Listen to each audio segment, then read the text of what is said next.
Welcome to the UIAAA Connection podcast. Hometown Ticketing is proud to be the exclusive sponsor of the UIAAA Connection podcast and to provide schools nationwide with the best options for digital ticketing for their events.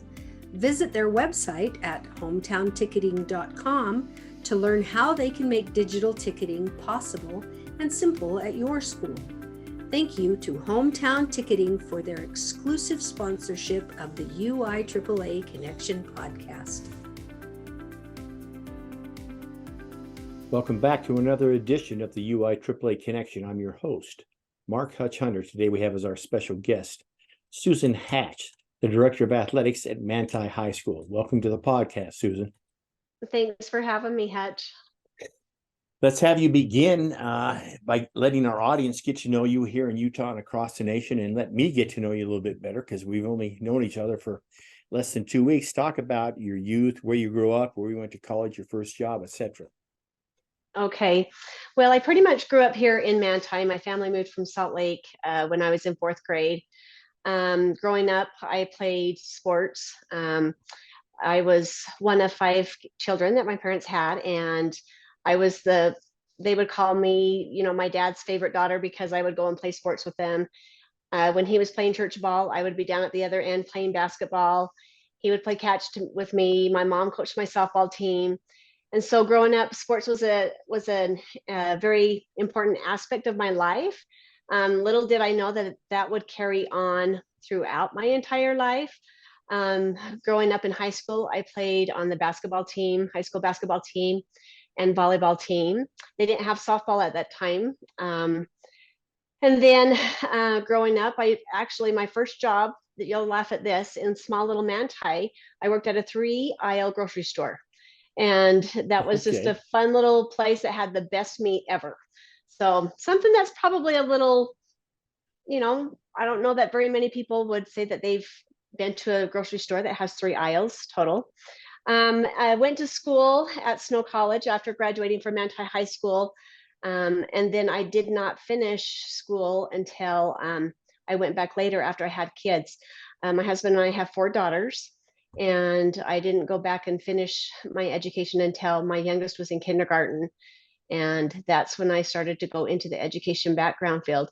At that time, when I was attending, I could not do secondary education at that time. It was just elementary education that was available through Utah State here at Manti and through Snow College. And so I had been accepted into the elementary education. And this was actually before my youngest was born. And when I was doing my training to get in there, I just did not have that connection. It was like, I can do this. This would be a great job to do with my kids and with my family. But elementary was not where I could feel like that's where I wanted to be. And so I waited until my youngest was, like I said, going into elementary. And they actually started having secondary education there through Utah State Extension on the Snow College campus. And so that's where I went. Prior to going to school, I had started coaching accelerated softball with my friend. And I was an assistant basketball coach at the high school. But softball, it just kind of led me down this path. And that's what my daughters did. And that's what got me into high school. So I have been teaching at Manti High School. I teach English education, 10th grade English, and I also teach some leadership courses there as well. And that's what I've been doing for 11 years at the high school. But I was actually a softball coach, the head coach, for about 18 years before I started. Before I taught, I had been coaching softball, and then I came in as a teacher. So I've been teaching for 11 years, coaching for a lot longer than that. And how is it then, you've been at Manti for 11 years in the school, more than that coaching. How did you become the AD? Well, Karen just called you on the phone and said, hey, we need you. How did that work? No, actually, it was really interesting. It just happened this last November.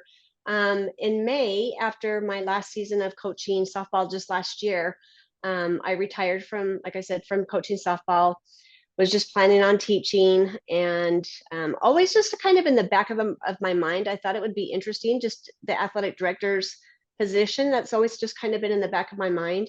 So in November, our athletic director at that time, Steve Roberts, had an opportunity to become the principal down at the prison. The prison's education system is run through our school district. And so when that happened, it shifted everything, and they asked if I would be interested in taking on the athletic director job. And I said, sure. It was funny because my husband said, well, this isn't going to take as much time as softball is it? And I said, oh, I don't think so. And we are finding out that is not true. It's a Absolutely. different kind of busy, but it's been great. Well, let's talk for a moment about the mentors you had in your life, parents, coaches, etc., that have made a huge difference. Share with our audience those mentors that made a difference to you. Okay, well, we can't. I mean, obviously, I'm sure all of us can look at our parents and say, they have mentored our life in a way. I look at my mom and the background and the history that she came from, very dysfunctional family in the South.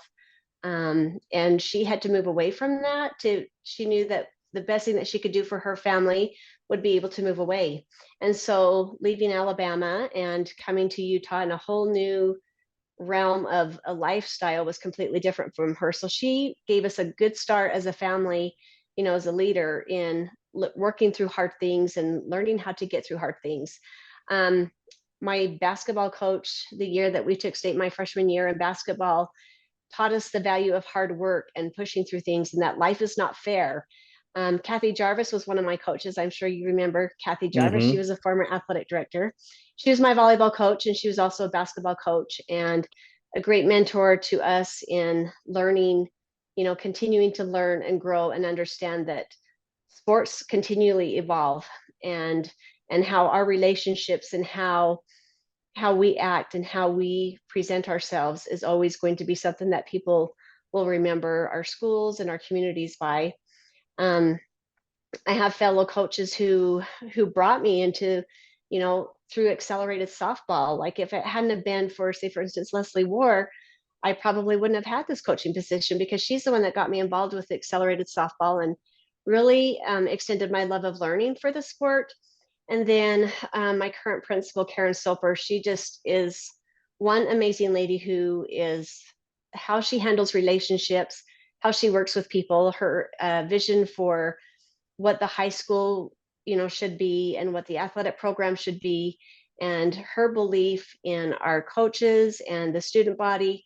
I just am amazed at how she handles life. Like she just is one lady that I just truly look up to.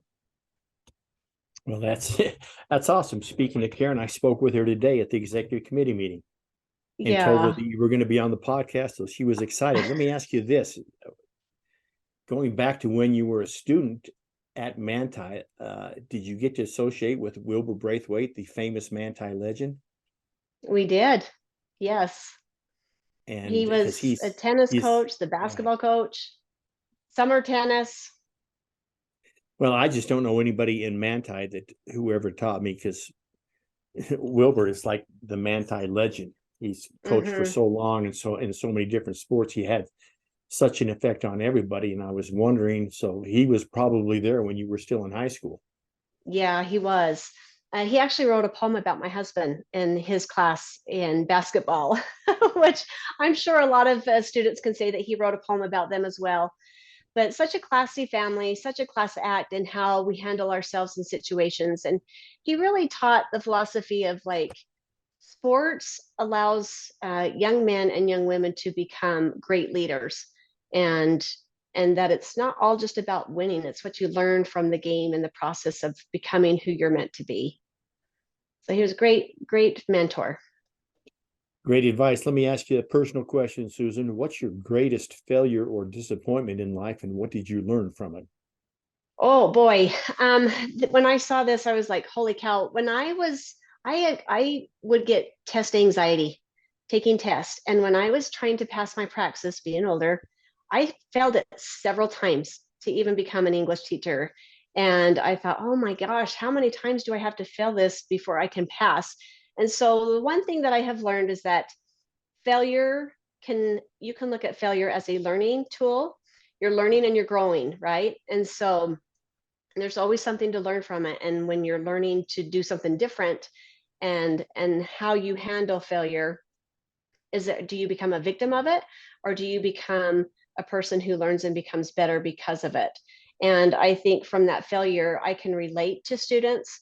When students hear that you've actually failed at certain things several times, they can look at you and go, wow, like she's experienced things that I have experienced. And so I've just learned that failure just teaches you a way of something that's not being done the way that it should be done. But it's always learning and growing. All right. Well, this next question I'm not sure applies to you. The question is, how has the job changed since you first started? And you've only had it for what, 5 or 6 months? But so I guess maybe let me ask you this then.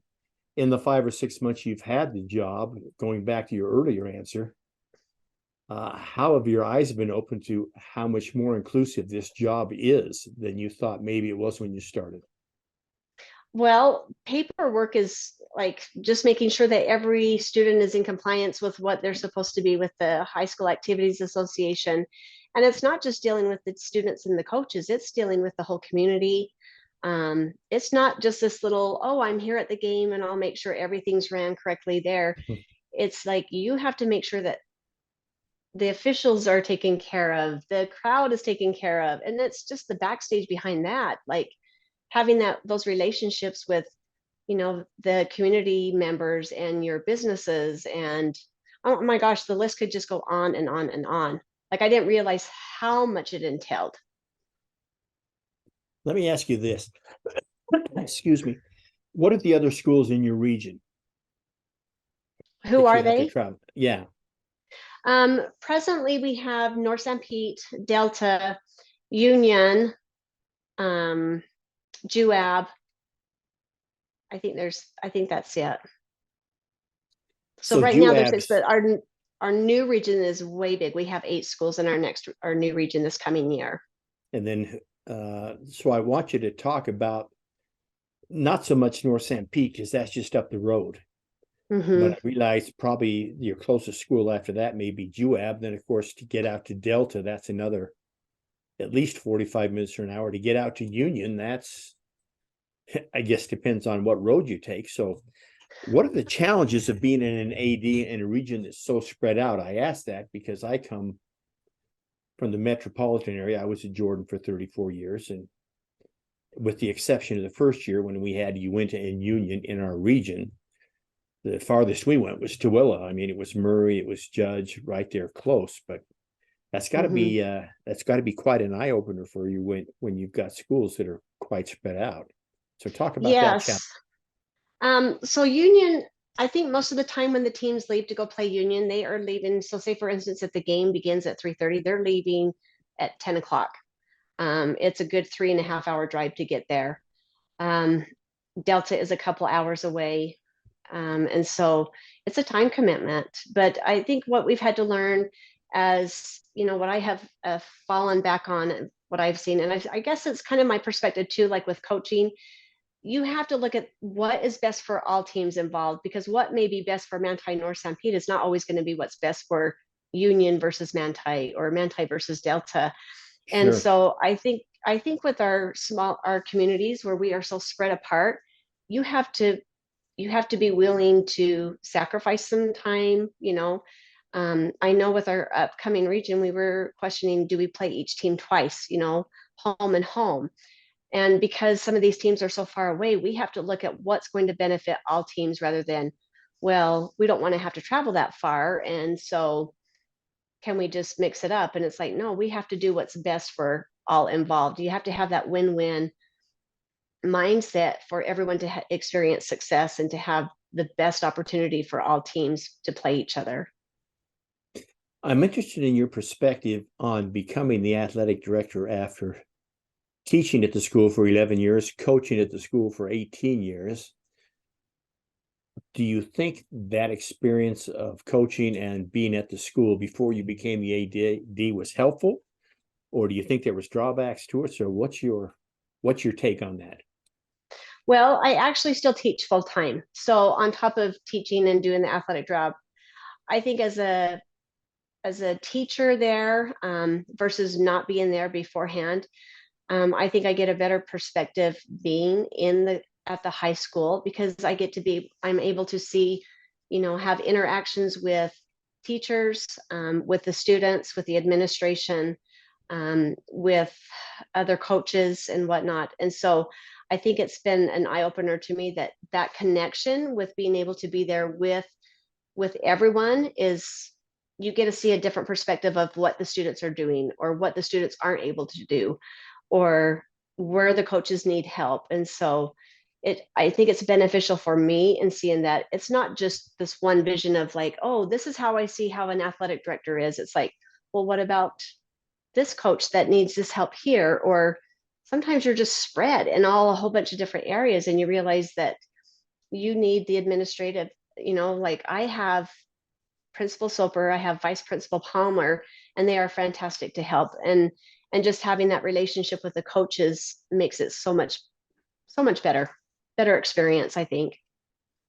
Very good. Let me ask you about the AD Association, the UIAAA. How did you become aware of the UIAAA?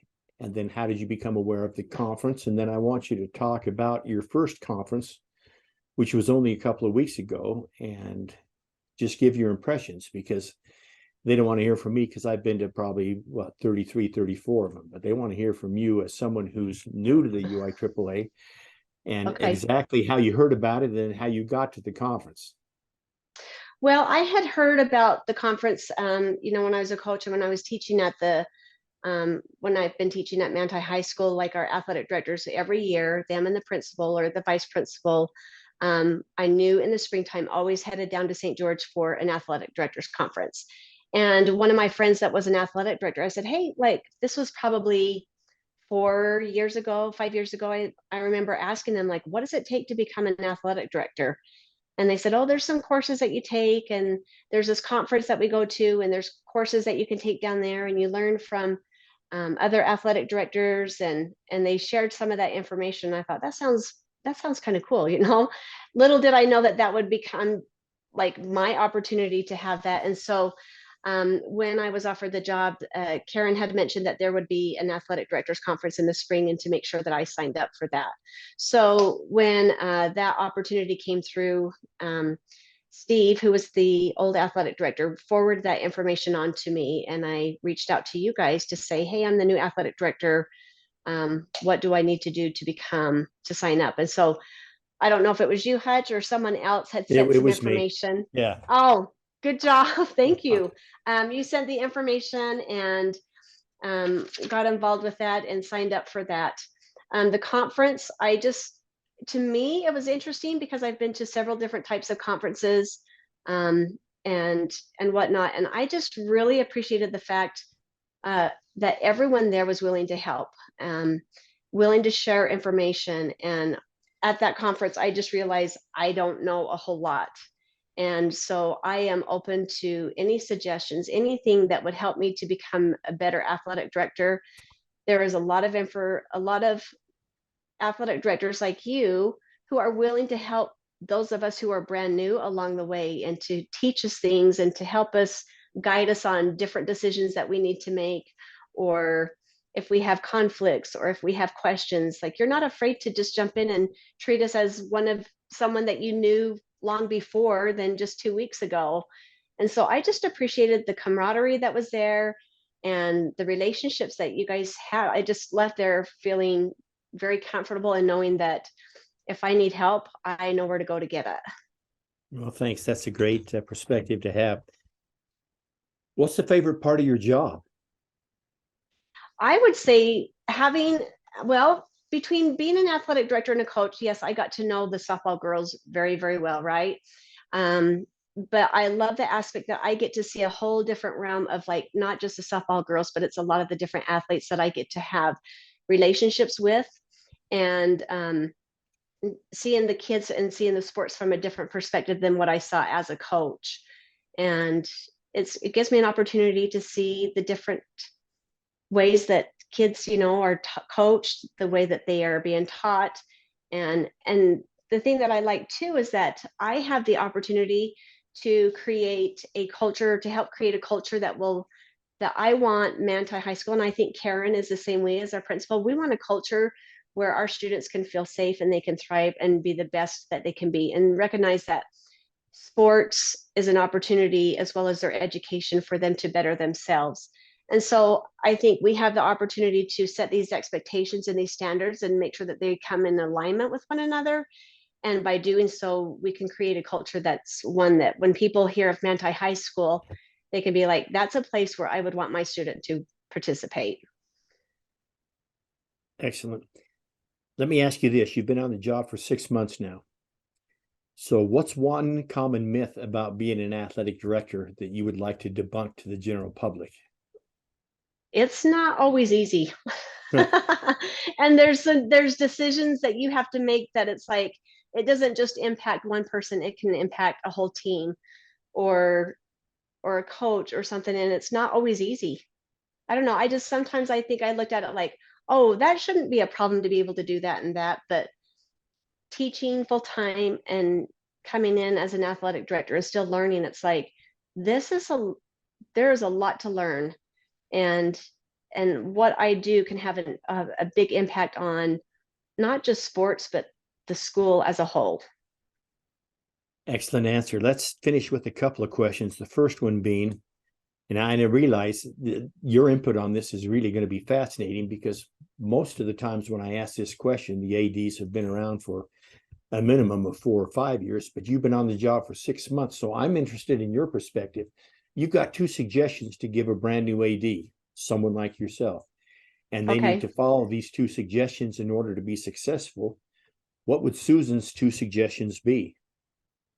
Well, the first one would be is ask questions. If you don't know, ask questions. Reach out to your region athletic directors that are in your region, or even reach out to like the UIAAA members of them who can help you.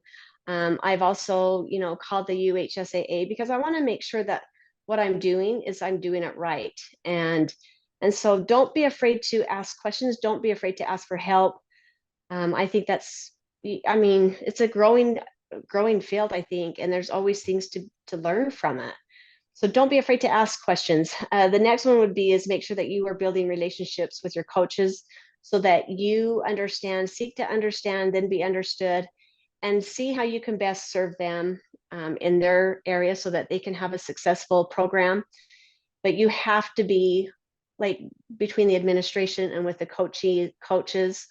I think you have to all be in sync with each other. It goes back to those standards and expectations. We want to have the same standards and expectations for each team so that we can thrive as a high school as a whole. Excellent suggestions. Thank you. We'll finish with this question, Susan. Okay. What question should I have asked you that I failed to ask you? Honestly, I don't know. I guess I don't know. Honestly, I couldn't think of a question that you should have asked me. Maybe the question would be is why didn't I check this out sooner?